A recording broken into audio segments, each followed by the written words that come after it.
Bom dia, graça e paz. Vocês estão bem? Por sinal, nosso jantar foi maravilhoso, viu? O pastor que não quis falar tudo, mas foi espetacular, né? Acho que temos que fazer isso assim a cada 60 dias, 90, para a gente ter uma comunhão maior, né? Um relacionamento mais próximo. Foi muito bacana, realmente, muito gostoso, né? Gente, eu acordei hoje e vi que nasceu um dia maravilhoso, um dia lindo. Quem percebeu que o dia hoje está especial, né?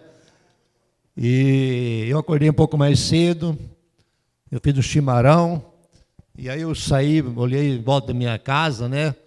E comecei a agradecer a Deus por esse dia que o Senhor fez para nós, fez por mim. E depois eu peguei o chimarrão, fui lá na cama, acordei minha esposa, levei para ela uma cuia na cama, para servi-la, né? Digo, olha, vamos embora, vamos levantar, que o dia lá fora está maravilhoso, né? E depois disso eu peguei o chimarrão, fui no quarto do meu filho.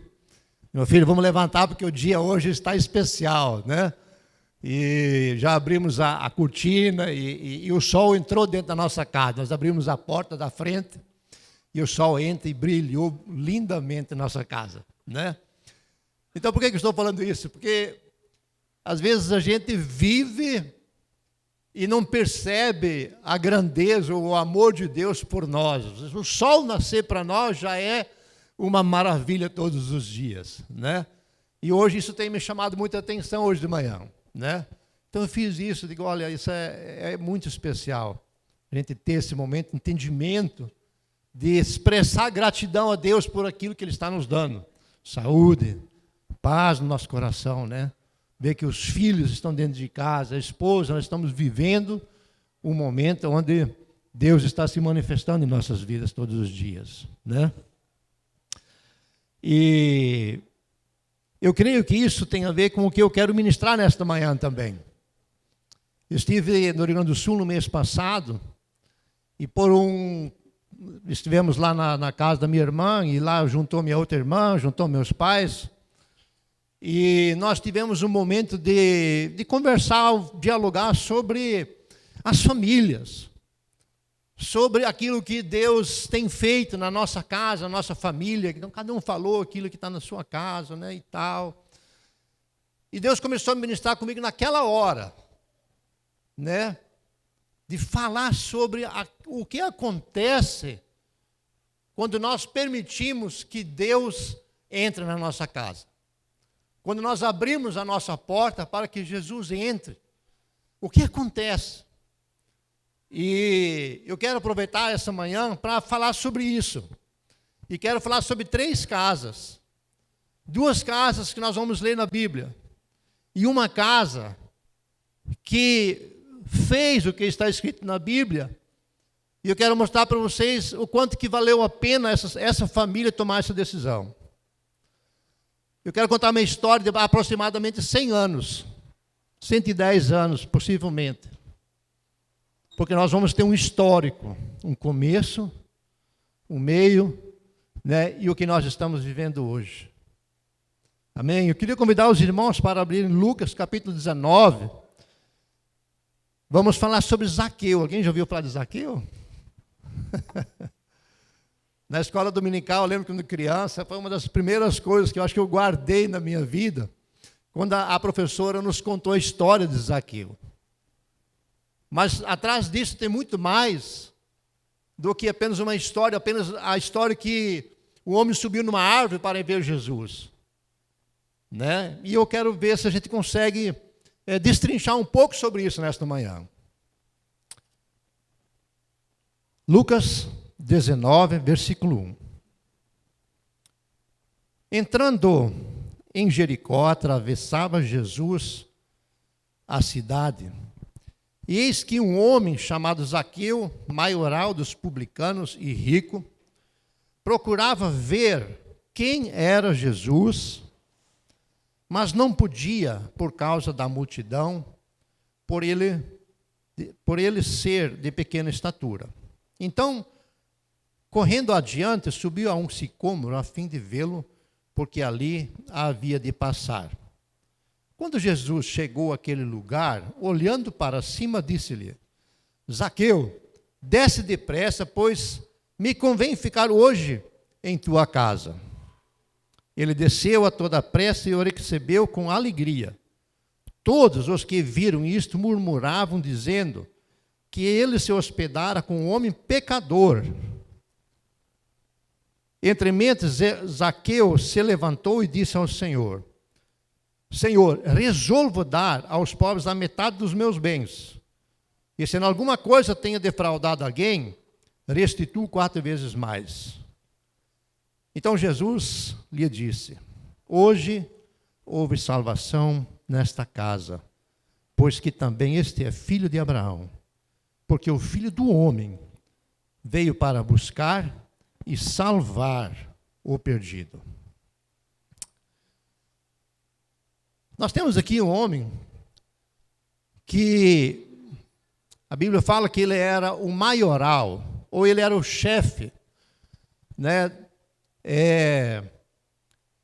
No versículo 2, ele fala que era o maioral dos publicanos, alguém que tinha poder. E ele não era apenas o maioral, ele era um líder, ele tinha abaixo dele, tinha vários cobradores de impostos que estavam submissos a ele. Às vezes nós não entendemos isso, né? E por que eles chamam ele de maioral? E por que eles chamam ele de traidor? Porque ele é considerado como um traidor. Porque ele era do povo judeu e o povo, eles estavam fazendo uma coleta de impostos, recolhendo impostos para o Império Romano. E o Império Romano, por sua vez, foi lá e escolheu pessoas do povo judeu para fazerem essa coleta, para fazer essa cobrança dos impostos. Logo, ele foi considerado traidor por isso, porque era do nosso povo. Se alguém fosse de dentro do povo, e ele achou uma brecha para se dar bem também, né? E se a gente estudar um pouquinho, a gente percebe que ali também tinha a corrupção no meio envolvida. Parece que tem dias de hoje, eu tenho escutado essas notícias por aqui também, né? Então, por isso que ele fala que ele era traidor, justamente porque ele era do povo e cobrava o próprio povo. Vocês estão entendendo? E no versículo 3, ele fala assim: procurava ver quem era Jesus, mas não podia por causa da multidão, por ele ser de pequena estatura. Zaqueu percebeu que Jesus estava passando aqui, e Zaqueu sabia que ele ia passar por aquele trecho, por aquela caminhada, né? E ele achou um jeito de ir lá para poder ver Jesus. Mas a multidão era tão grande que ele não pôde e não teve acesso. E eu imagino, talvez seja até porque o povo nem deixou ele passar. Veja bem, se você é odiado, se você é considerado um traidor, e de repente você vem e você quer entrar no caminho, quer ver, fazer parte da mesma história, para ver Jesus ali, você acha que o povo ia gostar disso? Né, eles também, talvez ainda fecharam mais ainda, não, esse aqui não vai entrar aqui não, ele é dos nossos. Ele não faz parte da nossa turma, ele está nos traindo, né? Está nos maltratando. Mas aí acontece algo. Zaqueu teve a ideia de subir numa árvore. E ali nós podemos tirar uma lição também. Eu imagino, eu tenho certeza que todo homem, quando nasce, ele vem com DNA que precisa preencher um vazio interior. Todos nós temos essa necessidade de preencher algo que está aqui dentro. E nós só conseguimos preencher isso quando Jesus entra na nossa vida. Eu sinto que Zaqueu teve essa ideia, ele não sabia o que era. Ele não sabia o que ia acontecer, mas ele sabia que ele queria ver Jesus, porque alguma coisa nova estava por acontecer ali. E no versículo 5 ele diz: quando Jesus chegou àquele lugar, olhando para cima disse: Zaqueu, desce depressa, pois me convém ficar hoje em tua casa, né? Aqui nós temos, Jesus está se convidando, Jesus está se oferecendo para ir na casa de Zaqueu. Jesus está se oferecendo para ir na nossa casa hoje. Jesus fala, eu quero ir na sua casa. Eu quero ter comunhão com a tua esposa, eu quero ter comunhão com teus filhos. Eu quero conhecer quem é a sua família. Eu quero estar lá presente, eu quero sentar à mesa com você, eu quero abençoar você. Essa foi a ideia que Jesus transmitiu para Zaqueu naquela hora. Jesus quer estar em nossas casas. E mais do que nunca, a Bíblia fala que Zaqueu depressa desceu da árvore e foi encontrar com Jesus. E todos viram isto e murmuravam, dizendo que ele se hospedara com um homem pecador. Por quê? Homem pecador, né? Porque Zaqueu realmente estava desviado dos caminhos. Zaqueu não estava andando segundo os princípios bíblicos, segundo os princípios de Deus. E todo mundo apontou o dedo para Zaqueu, dizendo, olha, é um pecador, como que Jesus vai entrar na casa daquele homem? Está errado. Ele é um pecador, ele é um traidor, ele é corrupto. E lá deve ter uma lista de coisas que eles devem ter falado, do comportamento dele. Mas Jesus vem e quebra esse paradigma, poderíamos assim dizer, e mostra para todo mundo que ele veio para salvar o pecador. E ele veio para salvar a vida de Zaqueu. Ele veio para salvar as nossas vidas. E quando Jesus entra na nossa casa, não tem como não ter transformação em nossas vidas. Não tem como ter uma mudança do nosso caráter. Não tem como ter mudança no nosso modo de ser no dia a dia. Porque quando Jesus entra, o milagre acontece. O poder de Deus transforma a vida das pessoas. O poder de Deus transforma o coração da pessoa. E quando Jesus entra e nós abrimos essa porta, assim como Zaqueu fez, entrou na casa dele, a casa dele foi transformada, a vida dele foi transformada, a família, a esposa, todos que estavam ali foram transformados pelo poder de Deus. E isso tem me chamado a atenção. Sabe, muitas vezes nós estamos preocupados com nossos afazeres, estamos preocupados com problemas que surgem no dia a dia, e esses problemas vamos ter sempre. Eu, pessoalmente, não vejo possibilidade de a gente passar um ano sem ter um problema, né? A gente faz isso, e tem que tomar uma decisão em relação a isso. Mas quando nós entendemos que Jesus habita em nossa casa, quando Jesus entra na nossa casa, nós precisamos aprender a descansar nesse Jesus, a descansar naquilo que Ele tem descrito para nós, que Ele tem deixado para nós. No versículo 8 ele fala aqui, Zaqueu se levantou e disse ao Senhor, Senhor, eu resolvo dar aos pobres a metade dos meus bens. O que nós podemos ler nesse texto aqui? Vou dar metade dos meus bens, e se em alguma coisa tenho defraudado alguém, vou restituir quantas vezes? 4 vezes. Irmãos, Zaqueu tomou uma decisão ali. Ele percebeu que tem gente lá fora que pode precisar, que pode ser ajudada, né? Como nós poderíamos dizer, com o dinheiro que ele tinha, porque ele era um homem rico, diz a palavra do Senhor.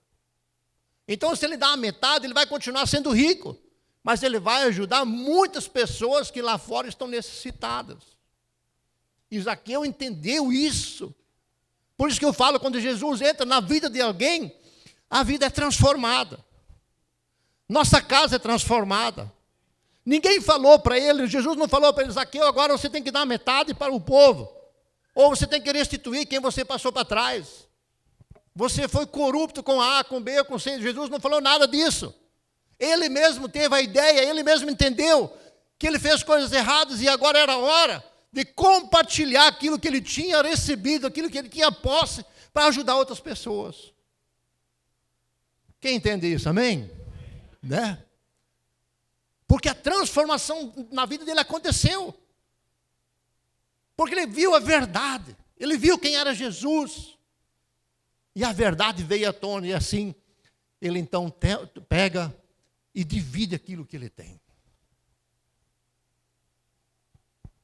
Quando Deus fala o nosso coração, e quando o pastor estava falando sobre o jejum, né? É a hora que a gente também fica mais sensível. Não é para a gente trocar, fazer troca com Jesus, mas é para a gente se aproximar do nosso Senhor, para a gente ter mais sensibilidade, para tomar decisões certas. Ter sensibilidade de ter uma comunhão maior com o Senhor.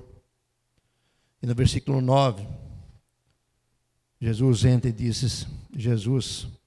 disse o seguinte: hoje houve salvação nesta casa, pois que também este é filho de Abraão, porque o Filho do Homem veio buscar e salvar quem?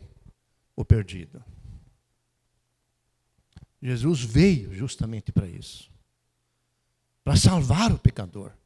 E isso as pessoas não entenderam naquela hora, quando ele entra na casa de Zaqueu e todo mundo aponta o dedo e fala: como que Jesus entra na casa de um pecador? Foi justamente para isso, para levar a salvação para aquela casa. Sabe, hoje é um dia em que nós temos que, talvez, fazer uma nova aliança com o Senhor. Fazer um novo compromisso com o Senhor. Como está a porta da sua casa em relação à palavra de Deus? Em relação à vida de Jesus em nossas casas? Como está isso? Sabe, quando passo muitos dias e eu percebo que algo não está, essas coisas não estão acontecendo, né? Eu fico preocupado, né? E quando eu vejo que Deus está me respondendo, eu tenho paz, né? Vem uma paz interior, eu sei, opa, eu estou no caminho. Vem uma paz que excede todo entendimento. Vira e mexe, fala para minha esposa: eu não sei, parece que tudo está igual, os problemas lá na empresa continuam os mesmos, mas aqui dentro eu estou me sentindo feliz, eu estou me sentindo bem comigo mesmo, né? Aí eu percebo, isso não é de mim, é porque Deus habita em nós. Amém? Ele habita em nós. E eu quero falar sobre uma segunda casa. Nós vamos voltar um pouquinho. Lucas 8. Lucas 8.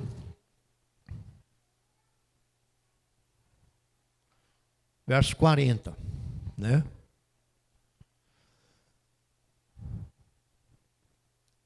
Aqui nós temos uma outra casa, que é a casa de Jairo, e há uma necessidade também muito grande a ser resolvida ali. Há um problema sério naquela família, que é a saúde da filha de Jairo. O Jairo, por sua vez, ele era chefe de sinagoga, homem influente na cidade, posição social, sabe, possivelmente política também, porque as pessoas ouviam esse homem como chefe da sinagoga. E esse mesmo grupo também, eles viram e mexem, tinham problema com Jesus. No relacionamento, eles tiveram problemas. Mas chega um determinado momento que ele precisa sair daquela vida que ele estava levando. Vamos ler aqui versículo 40, por favor. Ao regressar Jesus, a multidão o recebeu com alegria, porque todos o estavam esperando.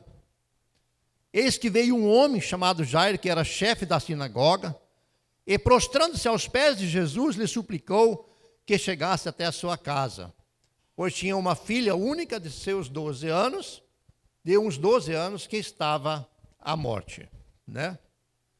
Eu vejo que Jairo, a essa altura, já deve ter gasto um dinheiro para comprar os remédios certos, já chamou os médicos que tinha na época, mas a situação da filha dele não melhorava. A situação daquela casa continuava a mesma e para pior. E como fica agora a vida de Jairo, vendo esta situação, vendo a filha dele, precisando de alguém para fazer um milagre. E ele diz a palavra do Senhor aqui, e prostrando-se aos pés de Jesus, lhe suplicou para que fosse a sua casa. Ali ele quebra talvez uma barreira que tinha ali entre ele e Jesus. E ele entende que o único jeito, a única forma, o único caminho para salvar a filha dele seria quem? Jesus. E agora Jesus, ele é convidado para ir na casa. Zaqueu recebeu o convite de Jesus, eu quero ir na sua casa. Jairo convida Jesus, o senhor tem que ir na minha casa. Um homem de posição social, um homem que tinha um respeito pela sociedade, de repente está ajoelhado aos pés de Jesus pedindo socorro.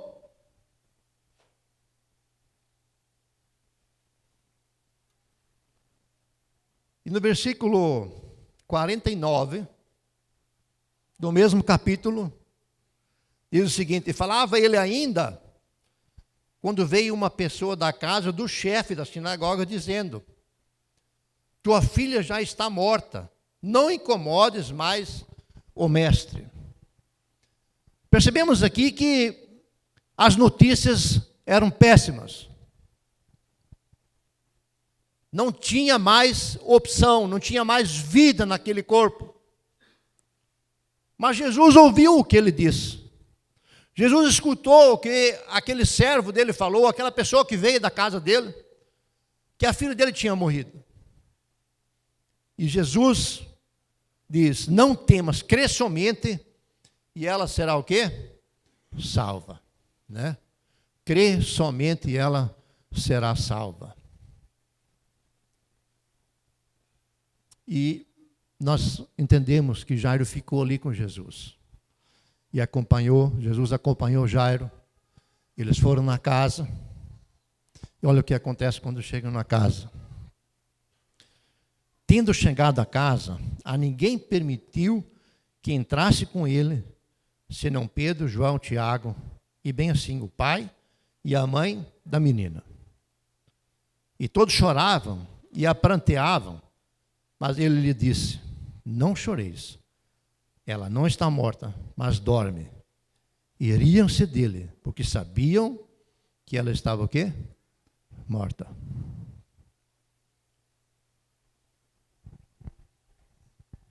Nós podemos perceber aqui que quando Jesus chega na casa, entra ele e mais 5 pessoas só. São as pessoas que tinham fé que ele poderia operar um milagre na casa dele. Porque logo em seguida, ele fala que quando Jesus disse que ela só está dormindo e ela não está morta, as pessoas começaram a rir, a zombar daquilo que foi dito. Mas eles creram que se Jesus entrar naquela casa, aquela casa seria transformada. Amém? E é assim que acontece nos nossos dias de hoje também. Quando nós entendemos que Jesus precisa estar na nossa casa, precisa habitar na nossa casa, e que nós possamos cultivar todos os dias a presença dEle, nós temos a certeza e a convicção de que seremos bem cuidados. A nossa casa será bendita no Senhor. Amém? Nossos filhos serão benditos no Senhor. Porque a semente que entra dentro da nossa casa é uma semente que vai trazer frutos futuros. E quando a irmã falou hoje aqui, que quando essas crianças crescerem, elas não vão esquecer o que aprenderam aqui. Essas crianças que estavam aqui na frente hoje, elas vão dizer, meu pai me levou para a igreja. Minha mãe me ensinou o caminho da salvação. Minha família fazia parte da igreja e por isso eu posso louvar a Deus pela vida dos meus pais. Os teus netos vão fazer a mesma coisa. Diz, olha, meu avô foi o primeiro que foi para a igreja. E depois nós fomos. Um a um. Porque a tua história será contada na posteridade. Quem crê nisso? Eu creio que nossas vidas, elas só têm sentido quando nós nos entregamos totalmente aos caminhos do Senhor. E os nossos filhos, eles têm que ver isso em nós. E os nossos netos têm que ver isso em nós. Que nós entregamos nossa vida ao Senhor e assim a salvação continuou de casa em casa. A Bíblia fala que a bênção do Senhor, ela nos abençoa até quanto? Até 1000 gerações.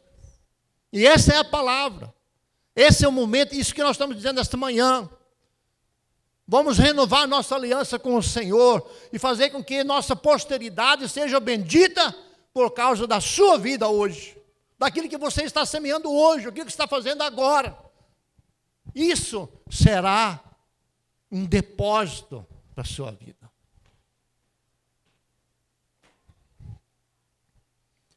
Entretanto, ele tomando-a pela mão, disse-lhe em alta voz, menina, levanta-te. Ali nós entendemos que Jesus tinha o poder da vida.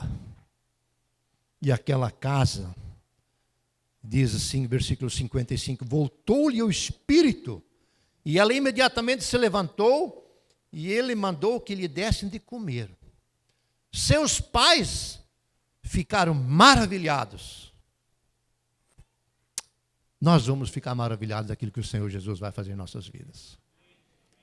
Eu creio nisso. Sabe, eu creio que a minha posteridade será bendita no Senhor. Eu creio que quando nós abrimos a nossa casa, e isso para mim hoje pela manhã, eu digo, talvez até porque assim eu preparei esse texto para falar sobre isso hoje. Que quando eu abri a porta e aquele sol entrou na minha casa, digo, louvado seja o nome do Senhor por este sol maravilhoso, pela minha vida, pela vida da minha família, porque eu vi ali a presença de Deus na nossa casa. Que nós possamos cultivar isso todos os dias. Sabe, eu quero falar sobre uma terceira casa agora. Havia um homem,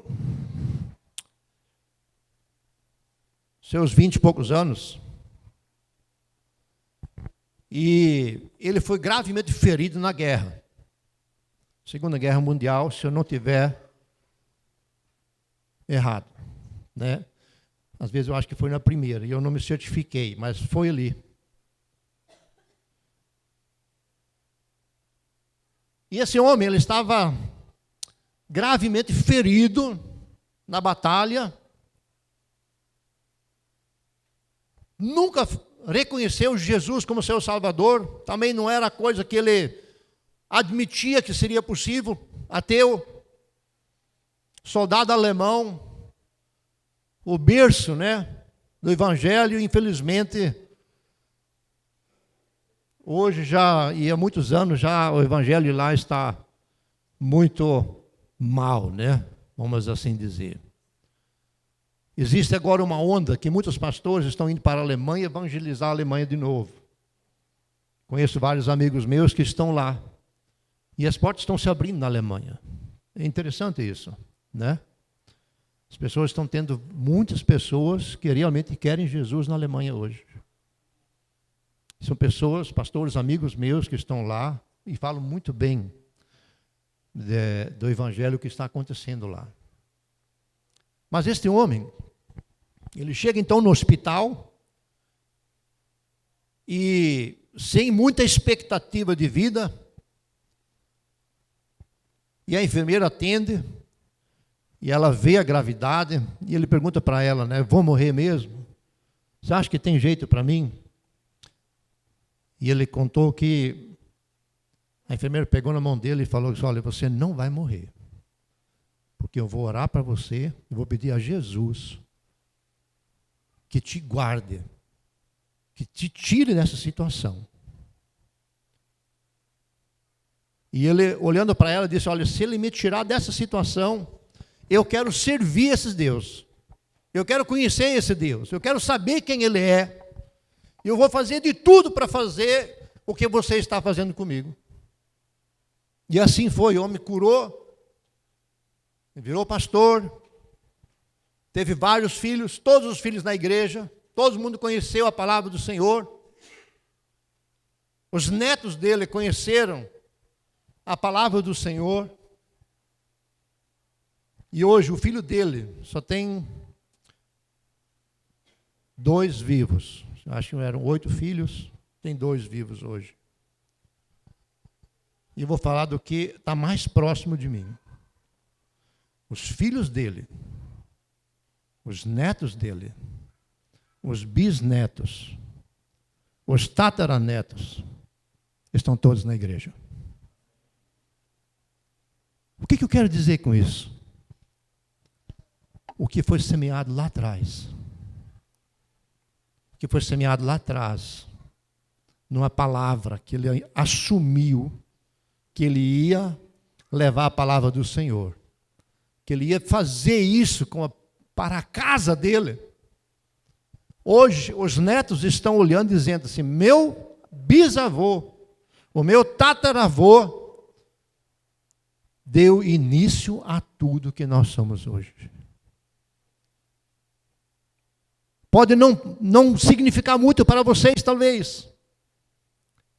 Mas para mim isso tem chamado muita atenção quando nós estávamos conversando sobre isso lá em família. Perceber que quando nós deixamos Jesus controlar a nossa vida, nós nos submetermos a Ele e andarmos nesses caminhos, as colheitas, elas virão. Não só no nosso tempo, mas no tempo dos nossos filhos, dos nossos netos, dos bisnetos, assim como tem sido na família do meu padrasto. Ele estava aqui, alguns acho que conheceram aí na igreja, ele esteve aqui com minha mãe, né? Então, é isso.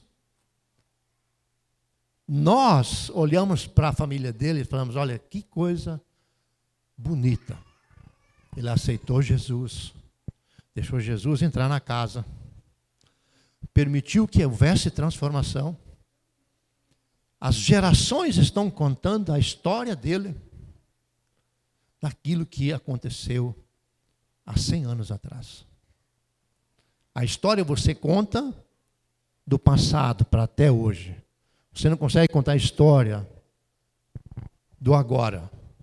Quem vai contar a nossa história são nossos netos, nossos bisnetos. Quem entende isso? Amém? Né? Quantos aqui querem realmente Jesus entrando todos os dias na sua casa? Jesus está se convidando, como Zaqueu. Ele está sempre disponível. Ele está sempre pronto para entrar na nossa casa. E quando você sente falta que isso não está acontecendo, faça que nem Jairo. Corra, humilhe-se, ajoelhe, jejue. E você encontrará a paz que excede todo entendimento. Você encontrará aquilo que você está procurando preencher o seu interior. Amém? Então hoje, eu queria deixar essa palavra para que a gente pudesse fazer uma reflexão de como está nossa vida hoje. Como tem sido o meu relacionamento com Jesus. Que te convido nesta manhã para fazer essa reflexão. A tua casa está de portas abertas, a sua família tem visto a presença de Deus na sua casa. Se não, vamos fazer isso agora. Vamos fazer essa renovação hoje de fé. Buscar algo novo. Abrir o nosso coração, sabe? Que muitas vezes a gente tem dificuldade de querer se abrir, de querer falar para alguém que você precisa de ajuda. Eu, quando o cinto aperta demais, eu ligo para o pastor Júlio, o senhor tem que orar comigo, né?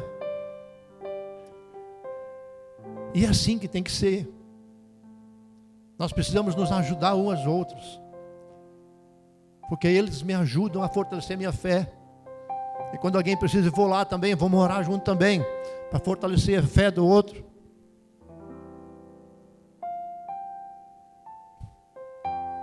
Que possa ser um dia de renovação hoje. Que possa ser um dia em que a gente possa fazer uma nova abertura de portas. Na porta do nosso coração, na porta da nossa mente, a porta da nossa casa. E dizer: Jesus, entra na minha casa. Entra na minha casa.